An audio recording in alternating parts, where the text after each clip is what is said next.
di sànni xeer jomaay te mook jomaay a ànd man tey sama kàddu gi sax président Macky Sall laay interpellé ne ko ndax yow ay député nga am fii ci assemblée wala ay partisans nga am fii mënuma comprendre président Diomaye ak Mimi Touré ànd di xeex candidature Macky Sall ci moment bii nu toll en même temps Macky Sall Diomaye Faye ak Mimi Touré àndaat ak député yi Macky Sall di xeex loi bi loolu am na kuy fen sa moroom àndu leen ak Macky Sall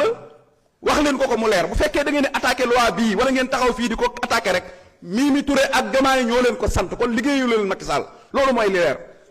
ñun nag Ousmane Sonko scénariste rek la am ak baax ak bëgg a defar waaye dama ne leen siriste laa wax siriste bu dof sax du taxaw fii ci Sénégal naan Ousmane Sonko du candidat lu ab siriste ñemewu la wax nag ab siis du ko bind Ousmane Sonko moom mbiram leer na waaye dafa nekk koo xam ne nag lam diggee woon ak askan wi da koy def ba mu leer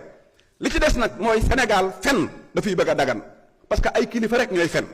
dem ba léegi maa ngi dégg ñu naan li Diomaye di dugal consensus la am loolu du dëgg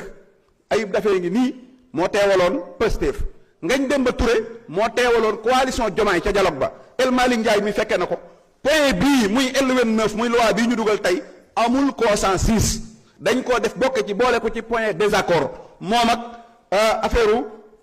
chef de l'opposition amul désaccord bi ñu demee ba ngeen def dialogue d'accordu leen ci assemblée nationale jël ay dogal ay initiative am mooy ay responsabilité am jël loi boobu adapté ko tey di ko watee président de la république nag moom moo bind assemblée nationale ne d'accord na ci loi bi kuy wax ci Facebook bi ak ku toog ci hôtel ba di wax loo xamut ñun lijjantiwuñu la ñun ab institution lañ président la ñuy jëflanteel te président ànd na ci loi bi président nag bu dee day wax ñaari wax loolu moom la monsieur Bamba dinaa la yóbbante ci moom tey nag du ma ko tuddee bébé de l'année parce que damay bañ mu mere ma dama bëgg mu déglu ma ñun duñu ay gone yu nii nax Bamba élection yi Diomaye faloo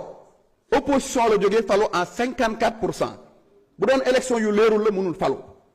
kon élection yu leer na naññi élection yi ci topp sama Baptiste Tine moo ko organisé mooy élection yi ma faloo fii député man ak El Malick élection yooyu amul sax maanaam recours DGE ak ministre de l'intérieur ñoo ko organisé mu leer naññi suñu Diomaye naxee nag ba nañu dama fi indi sëñ 12 membres la moo leen di fal moo leen di fixer salaire moo leen di jox oto jox leen kër billaahi bu ngeen ko defee mu téye leen duñ ci xamati dara mooy jëlaat ne cour constitutionnel laay def moo leen di fal ñoom ñëpp moo leen di fal fixer leen salaire jox leen oto jox leen kër suñu ko nangoo xam nga lu mu bëgg téye jeunes yi